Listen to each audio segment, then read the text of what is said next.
नमस्कार दोस्तों, स्वागत है आपका अगली वीडियो में। तो दोस्तों हम लोग अभी सवाल कहाँ तक हम लोग सवाल लगा चुके थे। सवाल 1.1 के सवाल लगा चुके थे तीसरे क्वेश्चन तक लगा लिए थे। हमारा लास्ट क्वेश्चन क्या था? हमने लास्ट क्वेश्चन किया था 8, 9 और 25। 8 और 9, 25 जो हमारे लास्ट क्वेश्चन था तीसरे का तीसरा। 8, 9, 25 के HCF और LCM हमने ज्ञात किए थे। इसके बाद हमारा अगला क्वेश्चन क्या है दोस्तों? अगला क्वेश्चन है हमारा HCF कोष्टक 306,657 और 9 दिया है। LCM कोष्टक में 306 और 357 ज्ञात कीजिए। देखो दोस्तों, इसमें कहने का मतलब उनका ये है कि ये हमें पहली संख्या दे रहे हैं, ये हमें दूसरी संख्या दे रहे हैं। ये जो HCF बराबर लिखा है यानी हमें HCF दे दिया गया है 9 और हमें निकालना क्या है? हमें निकालना है HCF। देखो दोस्तों, इसको कैसे लगाएंगे? बहुत ही ईजी क्वेश्चन है, बहुत ही सरल क्वेश्चन है। तो क्या है हमारा 1.1 का हमारा क्वेश्चन नंबर कितना है? ये हमारा है चौथा। कौन सा क्वेश्चन है? ये क्वेश्चन नंबर है हमारा चौथा। इसमें क्या गया है? इसमें हमें पहली संख्या दे रहे हैं, इसमें हमें HCF दिया गया है। क्या दिया गया है? HCF दे रहे हैं हमें 9। कितना दे रहे हैं दोस्तों? HCF 9 दे रहे हैं। और जो हमारी पहली संख्या है क्या है दोस्तों? पहली संख्या जो कोष्टक में दी गई है, पहली संख्या है हमारी 306 और जो हमारी दूसरी संख्या होगी, दूसरी संख्या दे रहे हैं हमें 657। ठीक है दोस्तों, हमें निकालना क्या है? हमें LCM निकालना है। LCM equal to question mark. तो आप लोगों ने कक्षा 5 में भी सूत्र पढ़ा होगा और अभी हमने पीछे सॉल्व भी किया था। इसमें अभी हमने सॉल्व किया था 1.1 का दूसरा क्वेश्चन लिखा था, दो संख्याओं का गुणनफल बराबर HCF इंटू LCM यानी लासा गुणा मासा। ये क्या होता है? सूत्र होता है हमारा दोस्तों। क्या होता है? सूत्र। तो इसमें क्या करेंगे? हम यही सूत्र लगा देंगे। इसमें हम सूत्र लिखेंगे, सूत्र होता है, इसमें हम सूत्र लिखेंगे। हमारा सूत्र क्या होगा? हमने अभी बताया था, हमारा जो सूत्र होगा पहली संख्या गुणा दूसरी संख्या। इसमें हम लिखेंगे पहली संख्या गुणा दूसरी संख्या, पहली संख्या गुणा दूसरी संख्या बराबर क्या होता है? HCF गुणा LCM।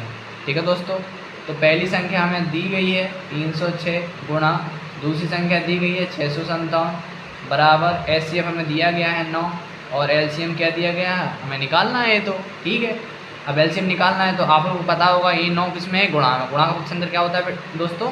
भाग। क्या हो जाएगा? भाग। तो ये आएगा 603 गुणा 657, 306 गुणा 657। अब ये गुणा में है 9 गुणा का पक्ष अंदर क्या होगा? भाग। तो हमें क्या आ जाएगा? LCM। अब हमें इसके LCM निकालना है हमें। तो देखो इसको हम काट के देखेंगे कितने से कट रहा है? 3 से कटेगा। 3 एकम 3। इसको काटेंगे 3 एकम 3, 0, 3 दूना 6। अब 3 से कट जाएगा 102 कितनी बार में? 3 दूनी 3 त्रिका 9 और 3 चौको 12। दोस्तों क्या करेंगे हम? 34 गुना 657। इसका क्या करेंगे दोस्तों? गुणा। इसका गुणा कीजिए, कितना आ रहा है? इसका मैंने गुणा किया था, इसका गुणा आ रहा था 22,338। ठीक है दोस्तों, LCM। यही हमें क्या करना था दोस्तों? यही हमें निकालना था। ये हमारा क्या आ जाएगा? आंसर। इसका हम आंसर दिखा देते हैं आपको। क्वेश्चन नंबर 1.1 का चौथा क्वेश्चन का आंसर। इसका आंसर हम दिखाते हैं आपको। इसका आंसर आ रहा है हमारा 22,338। ये है दोस्तों, देखो 1.2 जो कि हम नई किताब में 1.1 हो जाएगी। चौथा सवाल क्या दे रहे हैं? 22,338। ठीक है दोस्तों, अगला सवाल करते हैं। देखो अगला सवाल हमारा क्या है? अगले सवाल में बोला गया है कि जांच कीजिए कि क्या किसी प्राकृतिक संख्या n के लिए संख्या 6 की पावर n अंक 0 पर समाप्त हो सकती है। इस प्रश्न को करने से पहले इसका आप लोगों को मैं एक नोट लिखवाना चाहूँगा। क्या होता है कि यदि कोई संख्या, तो आप उसमें नोट डाल लेना, आप नोट डाल के लिख लेना, तो आपको इस वाले से समझ में आएगा। आप इसमें डाल लेना कि यदि कोई संख्या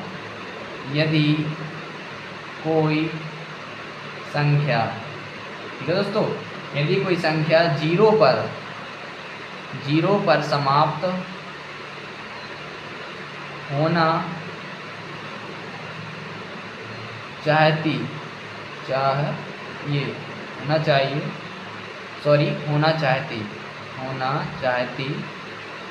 है, यदि कोई संख्या 0 पर समाप्त होना चाहती है तो उसका गुणनखंड तो उसका गुणनखंड, तो उसका गुणनखंड, कौन सा गुणनखंड? उसका अभाज्य गुणनखंड, यानी फैक्टर निकालते हैं उसके फैक्टर।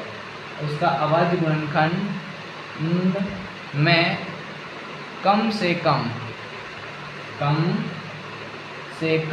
एक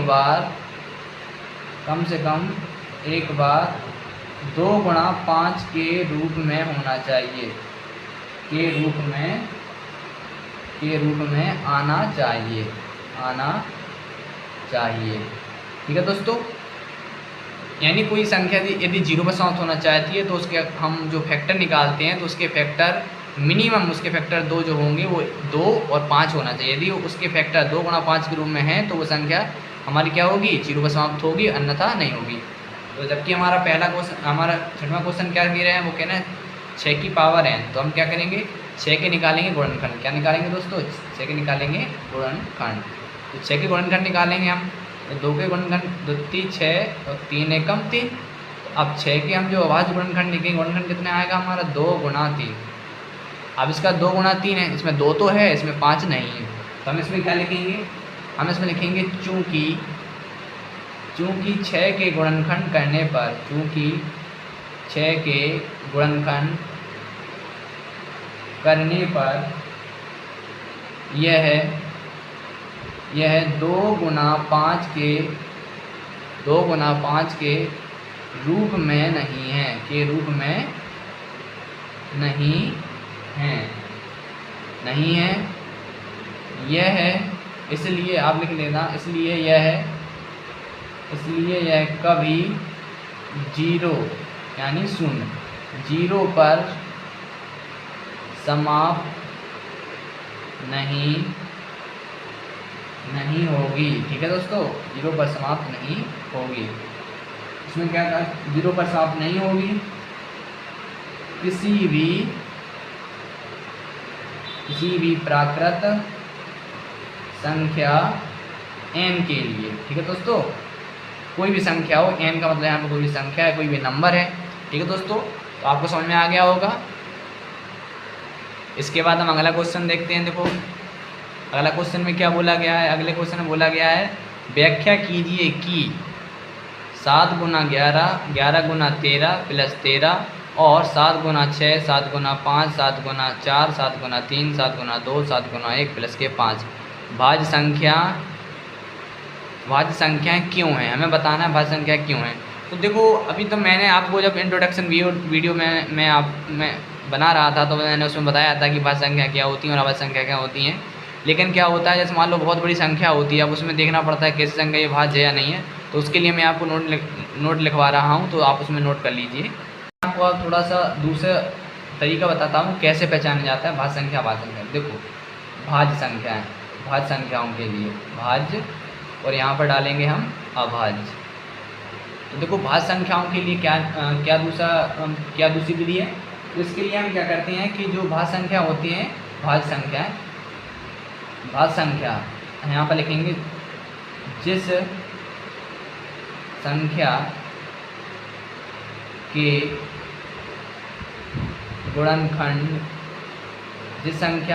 गुणनखंड को 2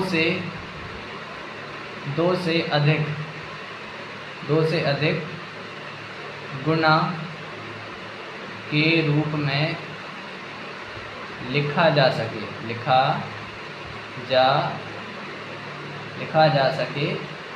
वह संख्या भाज्य होगी। क्या होगी? वह संख्या भाज्य होगी। देखो कैसे एग्जाम्पल समझाता हूँ मैं आपको। एग्जाम्पल देखें, जैसे कोई संख्या हमारे पास संख्या ले ली मैंने 4, क्या ले ली? 4। अब इस संख्या को पहचानना है भाज्य है अभाज्य। जब मैं इसके फैक्टर निकालूंगा तो 4 को क्या लिख सकते हैं? 4 लिख सकते हैं 2 गुना 2, और इसमें हम गुना 1 भी लिख सकते हैं। लिख सकते हैं कि नहीं लिख सकते? तो 1 2 3, इसमें बोला था 2 से अधिक गुणा के रूप में। तो इसे 2 से देखो 1 2 और ये क्या हुआ 3, तो इसे 2 से अधिक गुणा के रूप में लिख सकते हैं। तो क्या आएगी? भाज्य आएगी। और कोई बड़ी संख्या ले लीजिए आप, जैसे मैंने ले लिया 8 ले लो, या मैंने 18 ले लिया। क्या ले लिया? 18। अगर मैंने 18 ले लिया तो इसके मैं जब फैक्टर निकालूंगा तो क्या निकलेंगे? इसके फैक्टर निकलेगा 2 गुना 3 गुना 3 और गुना हम इसमें 1 भी लिख सकते हैं। तो 1 2 3 4। तो ये भी क्या है, ये भाज्य संख्या है। क्या है, भाज्य संख्या है। ठीक है। अभाज्य क्या है, अभाज्य संख्या इसका उल्टा होता है। जिस संख्या के गुणनखंड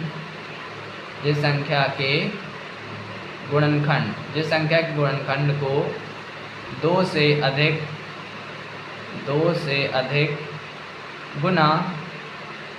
अधिक गुना के रूप में ना लिखा जा सके वह संख्या अभाज्य होगी। क्या होगी दोस्तों, वह संख्या अभाज्य होगी। एग्जाम्पल से समझते हैं हम लोग। जैसे मैंने ले ली संख्या 23। क्या ले ली, 23।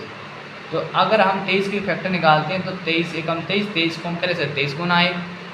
और मैंने कोई संख्या ले ली 17, 17 को क्या ले सकते हैं हम, 17 गुना 1। यानी इसे संख्या को 2 से अधिक गुना के रूप में ना लिखा जा सके। तो इसे हम 2 से अधिक संख्या के रूप में नहीं लिख सकते हैं।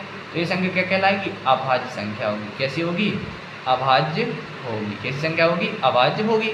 अब आपको प्रश्न करवाते हैं। हम अपने सवाल पर आते हैं।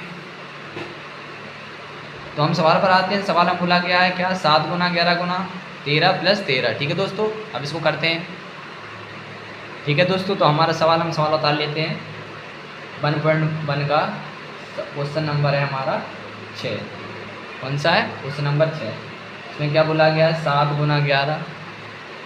तो लिखेंगे हम 7 गुना 11 गुणा 13 और प्लस 13। ठीक है। तो इसमें हम देख सकते हैं यहाँ पे जो 13 और 13 कॉमन ले लेंगे। तो इसको हम क्या ले सकते हैं, इसमें हम 13 कॉमन लेंगे। इसमें 13 कॉमन ले लेंगे तो यहाँ पे क्या कोष्टक बचेगा, 7 गुना 13 गुना 1। 13 एकम 13 और प्लस कितना आएगा, 13 एकम 13। तो जब इसको हम सॉल्व करेंगे ना, 13 गुना, इसका हम गुणा करें 13 7 11 7 77। सॉरी, इसको क्या आएगा, 11 7 77 प्लस 1। ये कितना आएगा, 13 गुना 77। ये कितना होगा, 78। कितना होगा, 78। ये लिखा है 13 गुणा 78। और 78 में हम 1 से भी गुणा कर सकते हैं। कर सकते हैं, नहीं कर सकते दोस्तों। तो मैंने अभी देखो आपको ऊपर बताया था कि जिस संख्या के गुणनखंड को 2 से अधिक गुणा के रूप में लिखा जा सके वह भाज्य संख्या होगी। तो इसमें भी हम यही कारण लिख देंगे। इसमें हम कारण क्या लिख देंगे, इसमें हम कारण लिख देंगे, क्या लिखेंगे दोस्तों, इसमें कारण लिखेंगे 2, इसे क्या लिखेंगे, इसे यहाँ आप लिख देंगे, इसे 2 से अधिक गुणनफल के रूप में होने के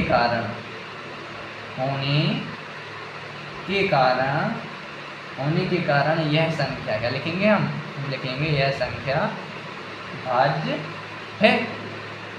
यह संख्या क्या लिखेंगे हम, यह संख्या भाज्य। तो क्लियर। इसका देखो सेकंड पार्ट में क्या लिखा है, सेकंड पार्ट में लिखा गया है हमारा 7 गुना 6। ठीक है दोस्तों, मैं यहाँ पे रख लेता हूँ 7 गुना 6, 5 गुना 4 गुना 3 गुना 2 गुना 1 प्लस 5। ठीक है दोस्तों, सेकंड पार्ट इसका, ये फर्स्ट पार्ट है, ये सेकंड पार्ट है। तो इसमें देखो हमें दिख रहा है यहाँ पे 5 है, यहाँ पे 5 है। तो 5 कॉमन ले लेंगे हम, 5 कॉमन लेंगे तो यहाँ पुस्तक के अंदर 7 गुना 6 गुना 4 गुना 3 गुना 2 गुना 1 प्लस 5 एकम 5, 5 के संभाग चला जाएगा, 1 आएगा। कितना आएगा, 1। तो इसका गुणा कर लेंगे हम, गुणा कीजिए, 2 एकम 2, 2 3 6, 6 चौको 24, 24 का गुणा करेंगे हम कितने में, 6 में, 24 5 120, 24 6 144, 144 में गुणा कीजिए 7 से, कितना आएगा। ठीक है दोस्तों, तो आपने इसका गुणा किया होगा, मैंने इसका गुणा कर लिया है।